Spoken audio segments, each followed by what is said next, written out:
от първото гласуване на закона, с който се отнема охраната на Бойко и Пеевски. Тук е резултата от второто гласуване. Как се приема закона за охраната на Бойко и Пеевски. В тези 58 минути почивка, поискана от ДПС Ново начало, Има такъв народ промениха коренно вота си.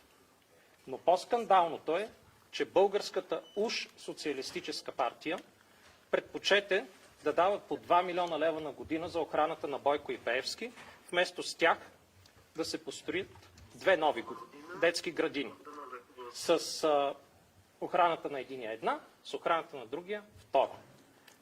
И тук виждаме в БСП, че може би има 3 човека, които са имали съвест първия път, 4 първия път, 3 втория път. Има такъв народ, напълно си обърнаха вода. Това е причината, защо това правителство е вредно и защо този парламент трябва да си ходи максимално бързо и хората трябва да излязат на площада. Призоваваме ви в 6 часа тази вечер да излезете и да кажете така ли трябва да се приемат законите в България. И на всички тези депутати от Има такъв народ и Българската социалистическа партия искам да напомня едно. Всички ние сме дали клетва. И в тази клетва се казва, че се ръководим от интересите на българския народ.